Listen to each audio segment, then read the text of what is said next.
What is up, guys? So I've got another deck profile for you here today. It is going to be Phantasm Spiral. This deck is very good in the current form. I actually really like it. It does a lot to kind of deal with the current meta decks, and you have an advantage of it being a back row, so it gets around things like Zexal and Calamities and such. But yeah, so let me get straight into that deck profile. So we're going to start off with 3 Megalo Smasher X and 1 Phantasm Spiral Dragon. So there are different variants. I like personally playing the 1 Phantasm Spiral Dragon. I don't play all of the equips, but I do play one just because it is a nice kind of monster to bring out that does have higher attack. That's probably one of the biggest issues you will come into this deck, dealing with monsters either that have too high attack or monsters that you can't target. And so having one monster that you can get above 3000 attack is definitely going to be very useful for you. Though you do have ways to out monsters that can't be targeted and stuff like that. There are ways, and I will get into that as we go through the profile. But yeah, definitely these 3 with the 1 Spiral Dragon. You can get rid of him if you want. Then I play 3-dimensional Shifter. So this card is really good. It's amazing against a lot of decks at the moment. A lot of combo decks simply can't play, they'll have to pass, and your deck doesn't really care that much about having cards in the graveyard. Then what makes it even better is the fact that all of your traps can banish themselves from the graveyard, so it's very easy to make your graveyard live for it even after turn 1, as long as you don't have another monster, because it's unlikely you will have any monsters, and sometimes you might not have any spells. So if you just have these Phantasm Spiral Battle and Phantasm Spiral Wave and Dynamiscus and stuff, it's easy to clear your graveyard and put yourself in a position where you can use this even after turn 1, which is great. So I really like Dimension Shifter. I mean, yeah, just banishing your opponent's monsters and stopping them doing stuff is going to be really good. Moving on, we play 1 Foolish Burial Goods. This is really for searching out your field, so I'll explain how we do it later, but it really combos with Sea Stealth Attack to do that. The 3 Fossil Dick to search your Megalo Smasher X, and 3 Extravagance. So originally there were kind of 2 schools of thought about this deck. I feel like you could build it either more of a Demise variant when Demise was at 3, or more of an Extravagance variant.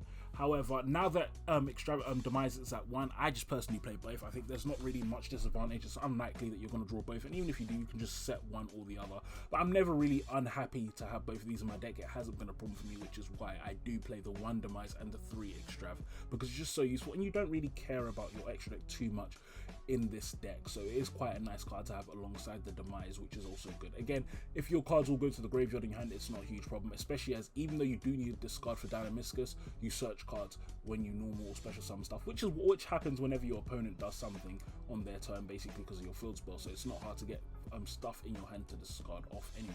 Play 1 Terraforming to search the field spell as well, because it's great. And play 3 Duality.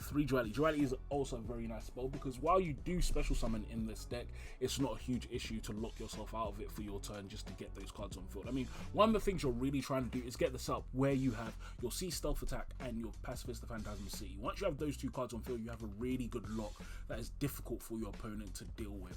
So yeah, that is a really kind of good game state you want, and that's why things like these pop dualities and these extravagances, they really help you get to that game state. Then I play 1 Phantasm Spiral Wave. So this is the only equip of all of them that I play, and that's because it's the only one that I think is good.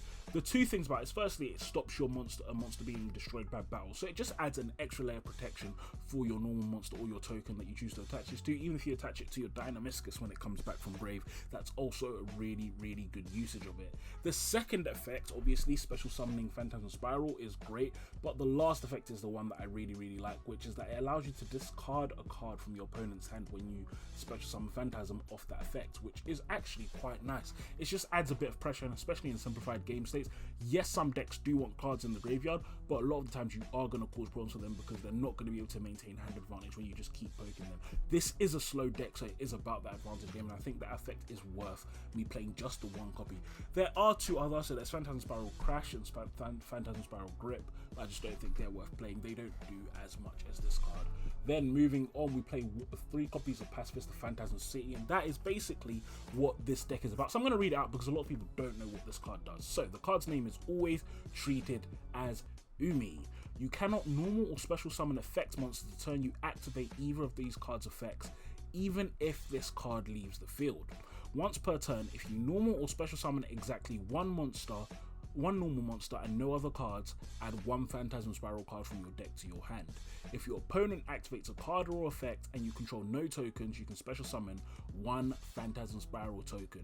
and it's a worm, water, level 8 with 2000 attack and defense. So this card is really cool. So basically, if you're playing against this card, the strategy is don't activate stuff. It sounds silly, but that's basically it. Just normal summon something and keep poking them. If they don't draw a monster, they can't play the game.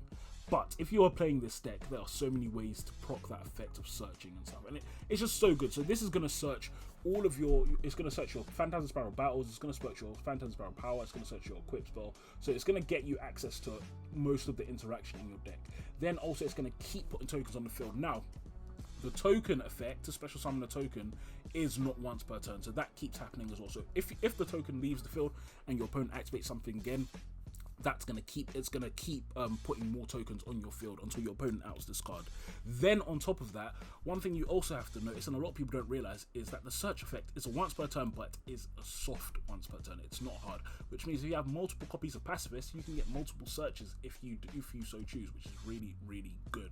Now, what you have to keep in mind, like it says, you can't normal or special summon effect monsters the turn you activate either of this card's effects.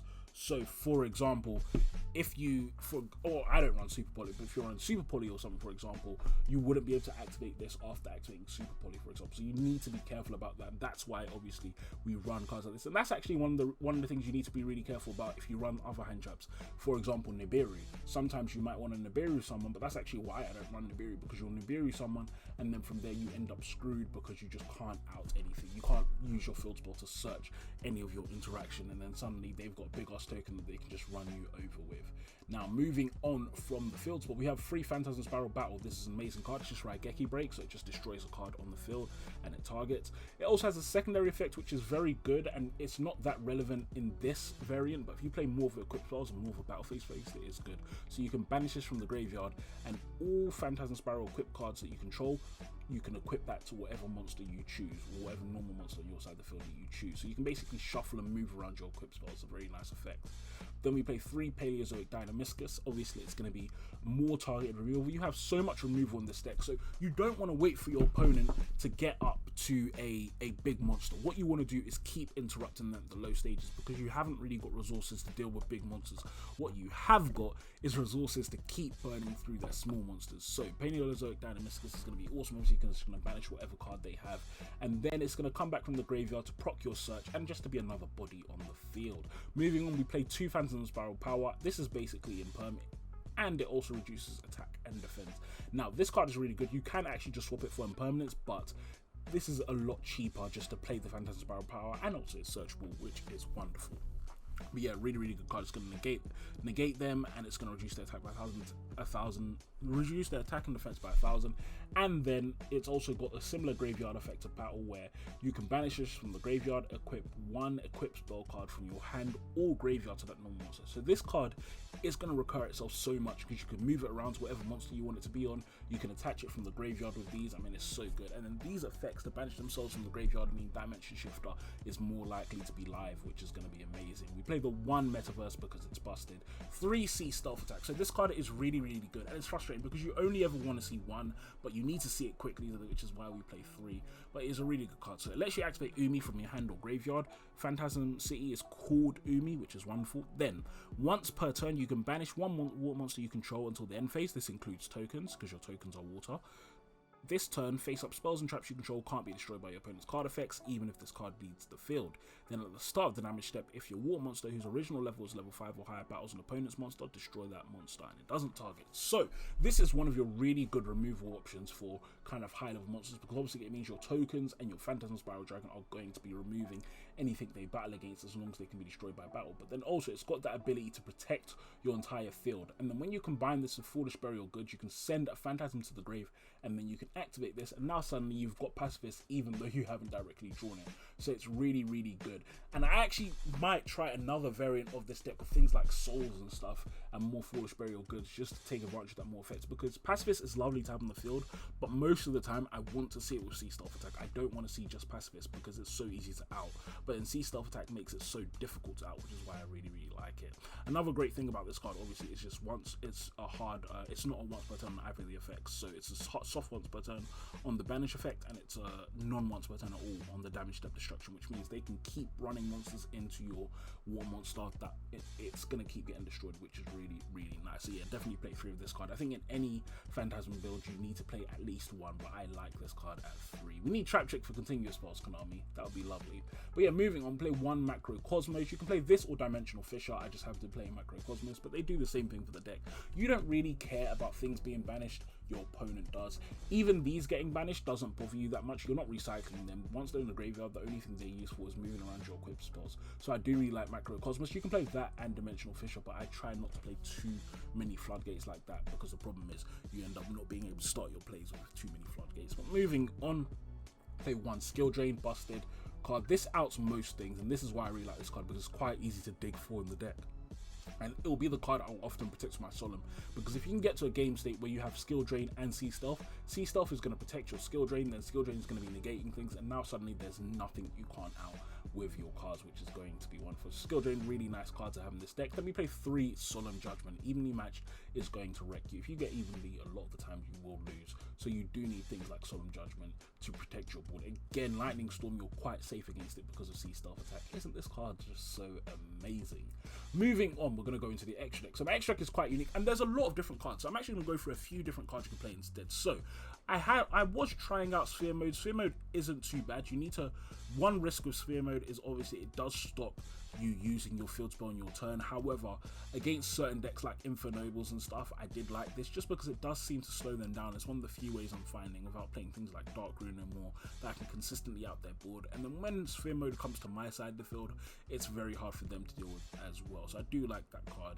We have 3 Lightning Storm for dealing with back row. We have Waking the Dragon. This is such a good card. People are going to be siding in your back row, their back row removal games 2 and 3.